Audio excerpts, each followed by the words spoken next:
years ago, when we were starting some companies, startups and starting companies and starting internet companies in particular was a relatively novel thing to be doing, whereas now it's much more mainstream.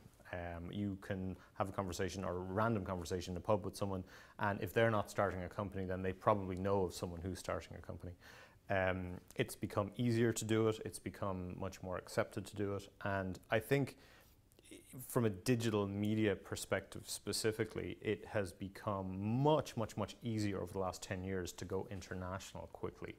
I mean, it is a bit of a cliche to say that there's no such thing as a domestic market anymore, it's all international, but it's really not far from the truth.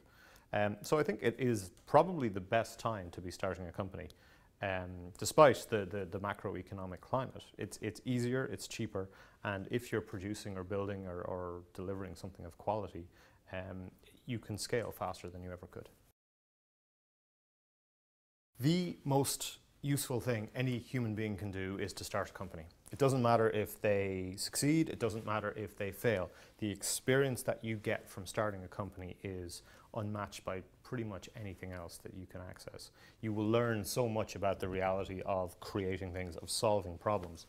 I often wish that every graduate in this country would be required to try and start a company for 6 months before they actually receive their diploma or certificate or a degree or whatever it is, because they'd be incredibly useful. You'd transform a generation overnight.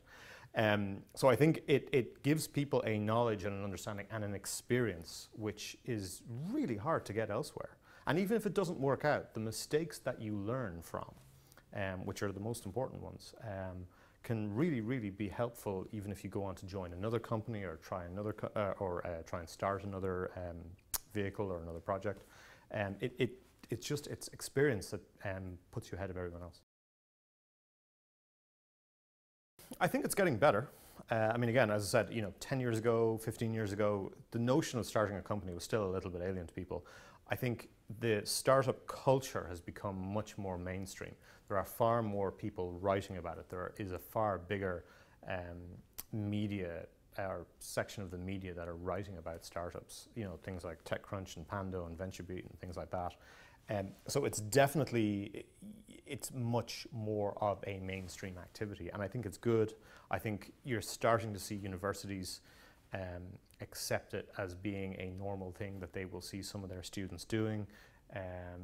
Yeah, overall, I think it's definitely become more accepted. I think it's critical to any recovery in any country. I mean, a lot of what you see in terms of austerity measures and bailouts are essentially, net neutral. You're moving money from one part of the balance sheet to the other. But creating new companies, entrepreneurship, whatever you categorize it as, it's new value that's coming into the market. It's something that wasn't there before. So to my mind, entrepreneurship is the primary thing that is going to drive all economies, not just the Irish one, into the future. We need new companies. We need new GDP. We need new value going in. Whether that's people starting technology companies, whether it's people starting something much more traditional, it doesn't really matter. So, we need more conversations about how to start companies. I've got lots of mistakes. Where do I start? I think if you've started a company, you'll already know the roller coaster, that is the ups and downs, and that is always there. It doesn't matter how many times you've started companies or how successful or not that you've been, there will always be this massive emotional roller coaster on a daily basis, sometimes on an hourly basis, of stuff that goes right, and you get this incredible high, and they can often be followed almost immediately by something that goes wrong, which you then have to fix. And anyone who is starting a company right now probably has experienced that very quickly. Anyone who has not yet started a company or who is thinking about it, it's not an easy thing to do. You will learn massive amounts from it. You will learn how to solve problems. And, particularly in the areas of technology and digital media, because there's relatively little cost to starting a company, what have you got to lose? In this economy, really, what have you got to lose? The upside is potentially huge. The downside is very limited. If you've got an interesting idea, or if you want to copy someone else, which is perfectly fine too, it's cheaper to do it now than ever before. It's easier to scale than it ever has been before. So why are you listening to me? You should be going to do this. what we need is a functioning ecosystem which produces a range of startup companies that can grow and that can raise Series A investment, that can build out onto the international stage, and then in all likelihood which will be acquired and which will then go on to sort of foster and seed new companies. In almost any ecosystem, be it the American one, the German one, anywhere, the creation of companies like Facebook and Google is extremely hard to predict. It's extremely hard to plan and impossible to architect for.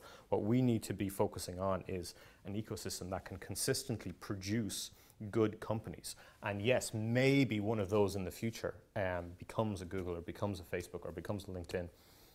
But really what we're looking for is a healthy ecosystem, because we want those companies to grow.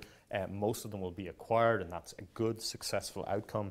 And then that pattern keeps repeating, and gradually the pool gets bigger and bigger. So really, to me, that's success, that we can see, generations of startup companies in Ireland being born and growing and maturing and doing their thing.